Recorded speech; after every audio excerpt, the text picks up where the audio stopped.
Hey, what's up everyone? This is Drayko the Psychic here. Sorry for not uploading a video in a while. I've been over in a different place visiting for my cousin's wedding, and I wanted to get this video out, but wasn't able to. So this deck right here actually topped 3 out of 14 people at my locals tournament one Thursday night, I believe. But this was before the October ban list was in effect. But there was still an Orcus combo I went against at table 1. With this deck, I was able to stay at table 1 for like 2 rounds, and then Lunalight Orcas booted me out. I did go against the new Evil Hero deck. That was a tough matchup, but props to you for finding a way to make the meta. Anyways, if you don't know, this is Crusadia Mekk-Knight Kaiju deck profile right here. This is an OTK variant, not Guard Dragon, because it's about to get banned, so why would I play that? And yeah, with that full main deck, side extra deck, and side deck right there. Also, as you can tell, I did get this new Lancia. As I was saying, I got the new Dual Devastator box. Really nice. Got the new alternative artworks, and now after this I'm gonna go onto YGO Pro and find a better way to make this deck more competitive. So with that being said, let's get right into this deck profile. So starting off with the main deck, I got 3 Crusadia Maximus and 3 Leonis, 3 Draykos, 3 Reclusias, and 3 Arborias. You just play 3 of each of the Crusadias. You really want to see like all of them, including Maximus and Drayko. These are like the main combo starters of the deck. If you don't know, I'll go ahead and explain what each of these do. So basically, Maximus, right? I got these separated into 3 categories. These 2 right here do something with Link monsters. Crusadia and Reclusia and Drayko, they all do something on summon, and Arboria is just the do nothing card. She does do something, don't worry. So Crusadia Maximus basically makes it so if your Link monster battles an opponent's monster, you deal double damage to your opponent, but other monsters cannot attack this turn, which is fine because we're going to have our 1 monster, which is going to be equal max, deal double damage. Leonis didn't use his effect a lot, but basically if your opponent is playing defense, you can get through that defense with Leonis, and you can deal piercing damage. Drayko right here, now on to category 2 of Crusadias. Whenever they are summoned to a zone a Link monster points to, Drayko over here can add back a Crusadia card, not just a monster. It can add back any of the Crusadia spells as well. We don't run the Crusadia traps in here. The Crawler is okay, but it's not really a going first deck. So yeah, and then Reclusia can pop a Crusadia monster you control along with another card your opponent controls.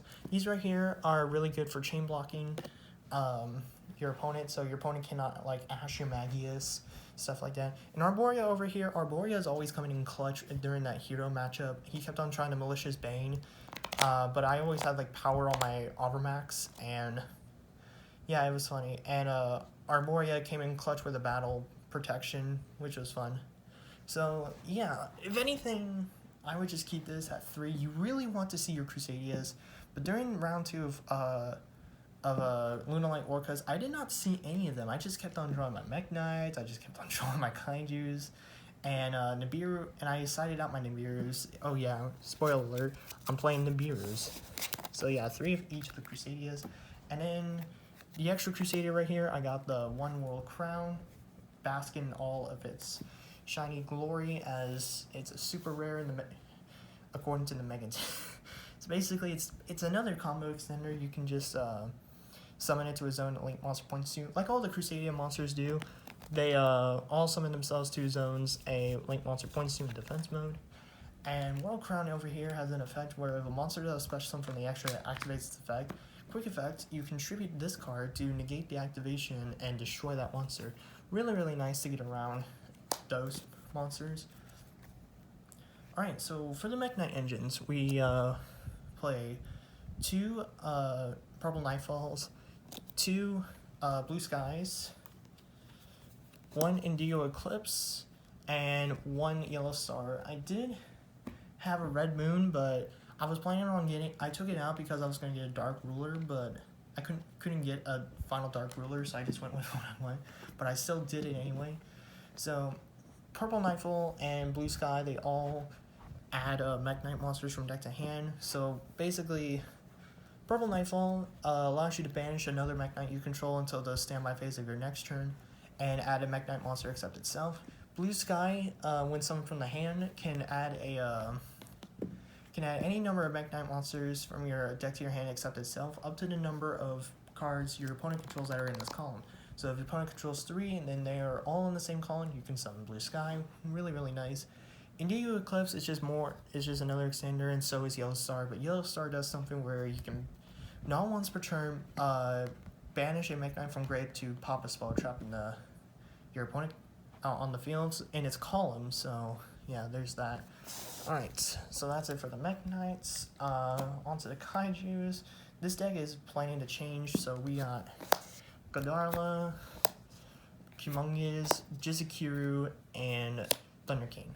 Thunder King, I actually did resolve its effect to attack 3 times because I do run Kyoto Waterfront, and that's how I was able to win that hero matchup.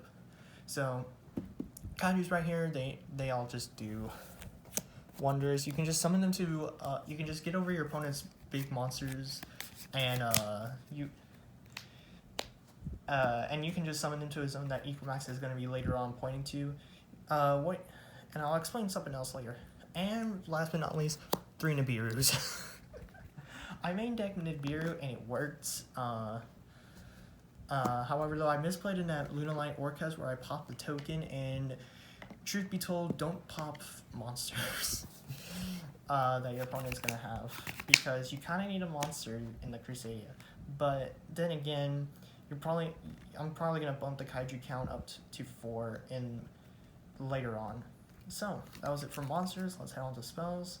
I just run the 1-ups of each Crusadia spell: Revival, Power, and Testament. Testament was really, really funny to play for the memes. So basically, Crusadia Revival makes your Crusadia Link monster stronger by 500, and once per turn, you can have a Crusadia monster attack all monsters your opponent controls once each, but other monsters cannot attack that turn. That's fine, because our one monster is going to be the OTK itself. Power is always coming in clutch as well, being able to make your Crusadia monsters unaffected by card effects until the end of this turn. And Crusadia Testament, it has 2 effects, so I didn't use the first effect really, but I did use its second effect, where when your Crusadia Link monster destroys an opponent's monster by battle, you draw cards equal to that monster's link range. So if your Mekk-Knight Crusadia Avramax destroys an opponent's monster by battle, you get to draw 4 cards, which is really insane, but most of the time I was just like drawing 3 cards. That was funny. Next up, I'm playing 2 Twin Twister.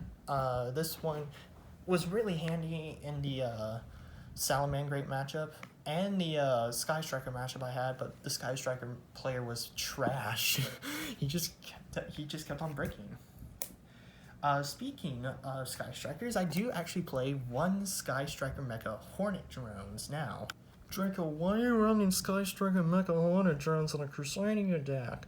You're probably gonna control monsters in the main monster zones anyways. Shut up. For 2 reasons why I'm playing this. 1, I need an excuse to play all these tokens. Like, I made these tokens, but I don't want them for nothing.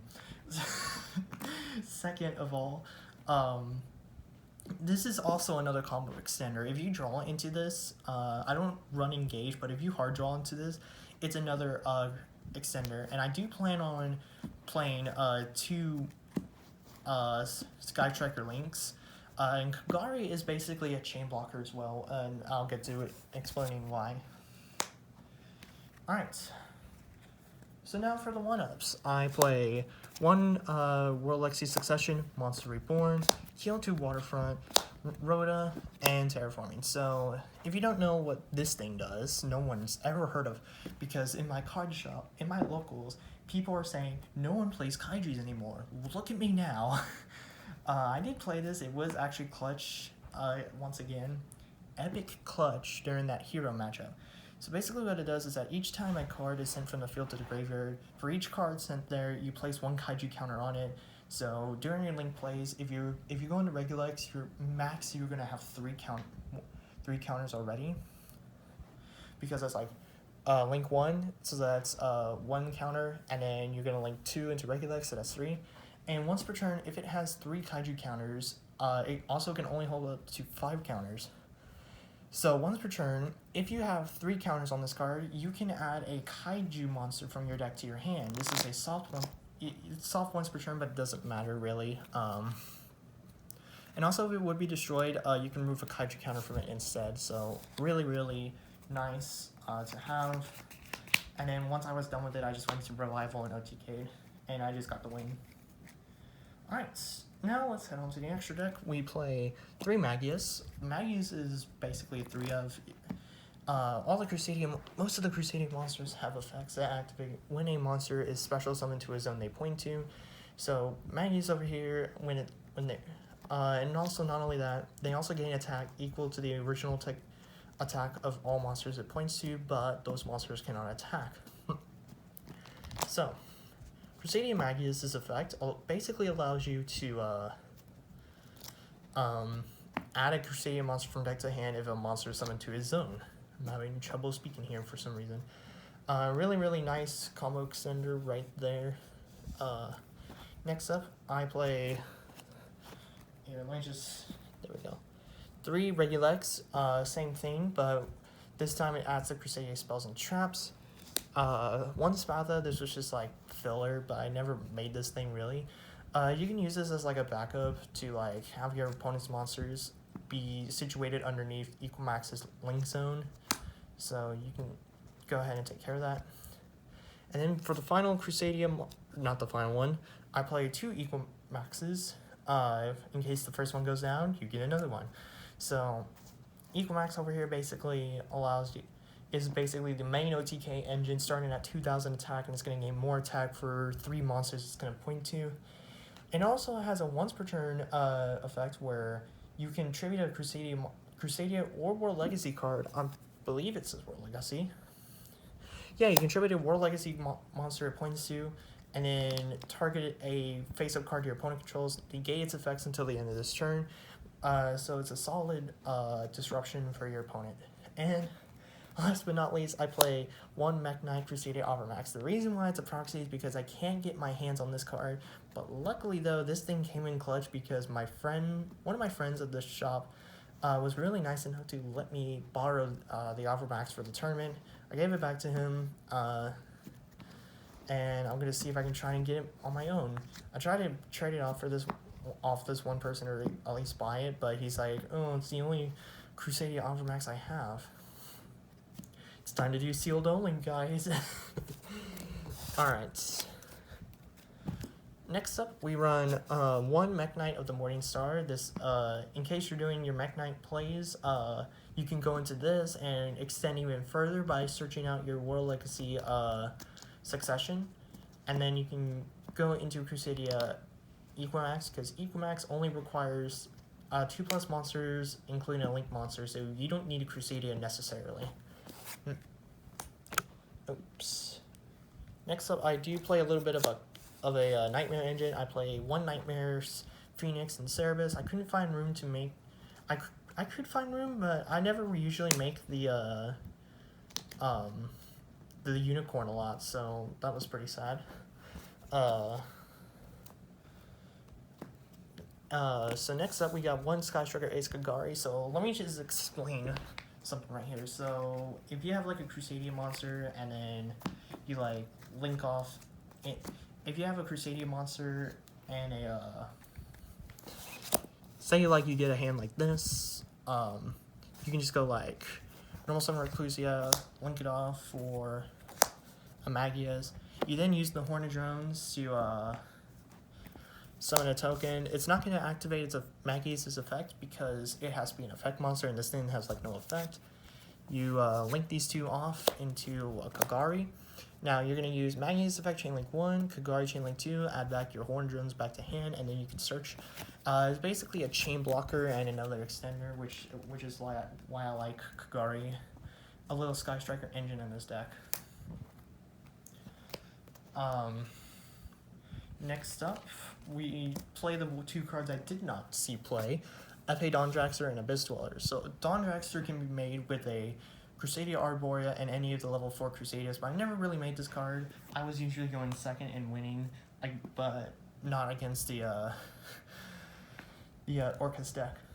And Abyss Dweller was going to go against the Orcus deck, but Orcus decks like to go first, so I wasn't gonna be able to see this. So I'm gonna make Dawndraxer another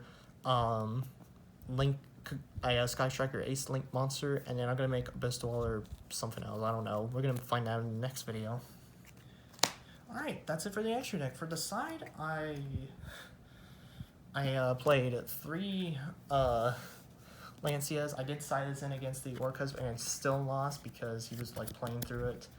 And I wasn't even, during that matchup, I wasn't even seeing my Crusadias, so yeah. So since next card is for memes. Do not play this. I didn't even cite it in, but I could have and still won against that Sky Trigger player. 3 Mekk-Knight Puppeteers. It's psychic, which is why I like it. So if you don't know what on earth this card does, I'll tell you this right away. So it's a psychic monster with the reverse stats of the hand traps, and this himself is a hand trap that came out of Extreme Force. So as a quick effect, not once per turn, you can send this card from your hand or field to the graveyard, then target a monster your opponent controls and just yeet it to another zone. I did check YGO Pro, and yes, you can move monsters out of the extra monster zone to a main monster zone, because it does not say target a monster in the main monster zone. I'll have a little clip of that somewhere in this video. So yeah, 3 Mekk-Knight Puppeteers. What are the uses for this card? It's good against the Guard Dragon plays, because since they need to have 2 link monsters pointing to one zone, you can just yeet one of those monsters away from that zone, and then they just lost their play for that Guard Dragon. And good against Spiral as well, because you can just yeet the double Helix over to a zone, so it's not going to be able to point to a zone. Good against Sky Striker, you can just yeet the Sky Striker away from the extra monster zone and put in their main monster zone. If you're wondering why I say yeet, it's because of the fact that it's because that's what my friends say. 2 Dark Rulers No More. This is a 14-side side deck, but if I had the third one, play a 3rd Dark Ruler No More, 3 Call By the Graves, and 3 Red Reboots. So Red Reboot, I was figuring I was going to go against that one guy that was going to play Altergeist, but never really saw him there, so I wasn't going against any trap heavy deck. I was just mostly going against spell heavy decks. I didn't want to side this against Orcus because they only run 1 Crescendo Herpeter, so yeah. Anyways, that's all for the deck profile right here. I really hope you all enjoyed this deck profile. If you did like this deck profile, please hit that like button down below. Comment down below what you'd like to see next. And yeah, I'm going to be improving this deck. I really like OTK.deck here. Just going for the one shot, end it quickly, and then just start hanging out with your friends while time is counting down. And if you want to see more, hit that subscribe button and turn notifications on. And I'll see you guys in the next episode. Peace.